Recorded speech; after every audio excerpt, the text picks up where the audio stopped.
Today I'm going to be making my version of Panang Curry. And let me tell you, I'm not an expert on Asian cooking, but I do enjoy experimenting. And so if there are any Thai people out there, I apologize for wrecking your national dish or whatever the hell it is. I'm going to be using chicken, and I have some shrimp that's already cooked. I'm going to chuck those in at the end, and my dog just burped. Actually, it wasn't a burp. Yeah, so I'm gonna be doing the flavor base. It's all about flavors and try to keep them in balance. And I'm not sure if I'm the best person to do this, but I'm going to do this anyway. The aromatic base is simple. You just want to get as many flavors as possible into the chicken. I've got a little fish sauce for salt, sesame oil. I'm not even sure if sesame oil is particularly Thai or not, but I'm using it anyway. Normally I use chilies. Thai chilies, but I couldn't find any in the store, and I wasn't going running around because my knee screwed up. So here's just this thing of very potent chilies. Cilantro, you can use the stems. Lime zest, garlic, and ginger. Now you're gonna want to take the skin off your garlic, so we'll go through the garlic press. The best way to do it is just take your garlic, put the clove on the cutting board, lay your knife on top of it, and squish. That way, the skin will just pop right off. With the garlic press, you just put the little clove in there, stick it in there. It's much easier to two hands. And just give it a squeeze, and it comes out there. Then you just shave this off with your knife. You stick it in a bowl. I'm using a whole head of garlic.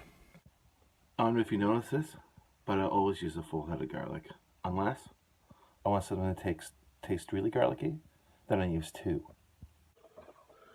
Easiest way to get the skin off of some ginger, use a spoon. Use to peel it. Now watch out, it can be kind of spitty, so keep it away from your eyes. It's not going to cause any permanent damage, but ginger in your eyeballs sucks. Now, if you're going to use one of these little dishes, if it's something wet, you're going to want to get some water on the dish first. Now that your dish is wet, you can just take your ginger, just grate the hell out of it. I like this. I think this is great. When you get the desired amount of ginger you need, if you use one of these dishes or just even a grater, you have all these strings. You're going to discard that, just chop it off. But before you do, just give it a little squeeze. See all this juice is coming out, all this gingery juice. It's time for the cilantro. Give them a little bit of a wash. You don't pick with any bad leaves. And we're just going to use some of these stalks. Stalks, and especially the roots, taste very cilantro-y. And you get more cilantro flavor out of the stalks and the roots. Next, we're going to use lime zest.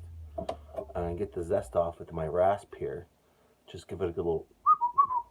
Get all the green off. You don't get the white's bitter. We're going to save the lime juice for later, but we're just going to need to get the lime zest. It's very limey. Alright, governor. So, just go easy. We're going to get all the green off of it. How do you know you're going to get a good lime? You smell it. Same with the oranges or anything else. If you smell lime, and it smells like a lime, it's going to taste like a lime. If it doesn't, it's not going to. Oranges, grapefruits, all that stuff. Just give your food a good sniff when you're at the grocery store. But trust me, only give the produce a sniff, not the produce manager. Normally I'd be putting my chopped Thai chilies in now, but instead I'm going to use this little chili blend. Pour in some sesame oil and fish sauce. What the hell is fish sauce, you ask? Well, they just take fish, various types of fish, squid, shrimp, all that stuff. You can get different types too. and I think they just let it rot with salt and ferment, and what you're left with is this really salty, horribly smelling and foul tasting sauce. It just looks like that's all I have left here. And this one, I have a bunch more though. And when you put it in food, it actually enhances the flavor a lot, and you don't taste any of the absolute wretchedness. Like I'm gonna give it a little taste here.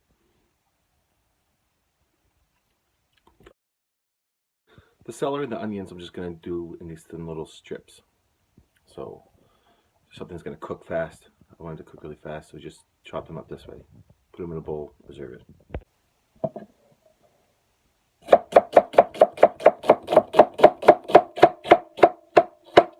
Now you can buy the whole chicken thighs, do them like the whole big pieces if you want, or you can bone them out and do it that way and save the bones for stock. Whatever you like to do. Easy to do it this way. Now I cut the whole lot up in these little teeny tiny strips, and I'm going to stick it in the bowl with all the aromatic goodness. Once it's in there, you just give it a good stir. Make sure that all the oils and garlic and ginger and chilies just cover everything. Now I'm going to want you to stop what you're doing and clean everything. Clean your board, clean your surface, your counter, your hands, everything. Raw chicken can get you very sick. You can get salmonella poisoning. Now this is curry, and I got 2 cans of this. I got this from Tea on Fat at the Bedford Highway. This is my favorite brand of curry paste. You can make your own curry paste. It's not all that difficult. But it's hard to get the ingredients sometimes, and if you can't get the ingredients, this product right here, I think you can get in other grocery stores too, but I do know Asian grocery stores usually always have it. It's incredible curry paste. I'm also going to be using coconut milk. I'm going to can this Rooster brand coconut milk and Sobeys coconut milk. Now you're going to want to get your pan or pot nice and hot. I'm using this big chunk here of coconut oil. It really can take a high heat, and it's very Asian-y. I usually buy coconut oil at the bulk barn. My friend Kyle tells me he uses this stuff all the time for everything, for toothpaste and other kinds of goodness. So I just use it mostly for cooking, and sometimes putting on my bald head when I'm shaving. I'm not even joking. Without any help, it's going to be quite difficult showing you me putting the meat in, but you're familiar with how to put meat in a pan. So I'm just going to stick my meat in and give it a good little... Just going to give it a little stir. Move it around. After the chicken starts to cook off a little bit, I'm going to add my cans of paste and let the heat get to it for a bit. And then I'm going to add my coconut milk.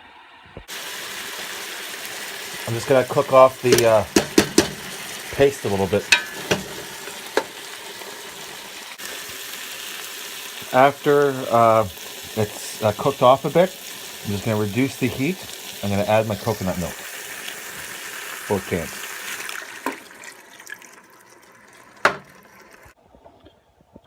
Silly me, I can't reduce the heat yet. I have to bring it to it comes to a boil and then reduce it and let it simmer. That's my bad. These are called Kaffir Lime leaves. I get them at the Asian grocery store. That's the only place I could really find them. They look like little bay leaves, but they're not. You can stick them in the freezer and then they last for a long time. Like, they really smell like lime. Right now I'm just going to chiffonade them and add them to the curry. When you chiffonade something, you just take all these leaves and you put them all together and you roll them up like a little cigar. Just put it on the cutting board, take your knife,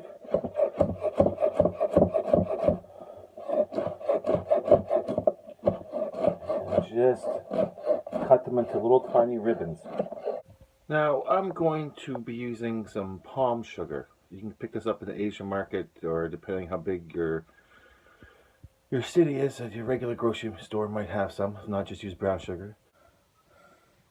Since the palm sugar is hard, you have to shave it off with your knife. So it just looks like that. I'm just going to add some to the pot.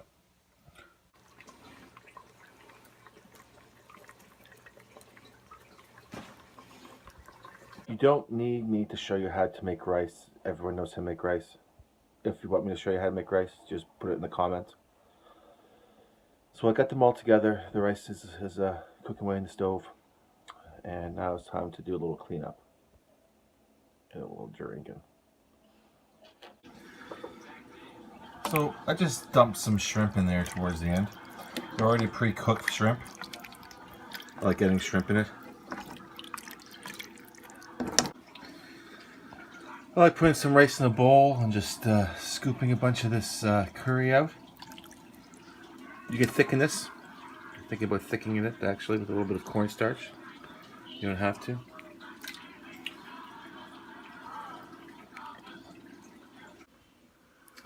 So you put some of the rice in the bowl and some of the curry, and I like to garnish it. Some bean sprouts, a little cilantro that we saved from earlier, and some green onions. Now time to taste this. Oh yeah.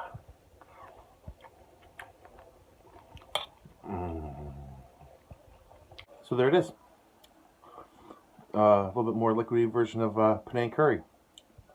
Easy to make, and it's good for when you're sick. And I'll see you again next time.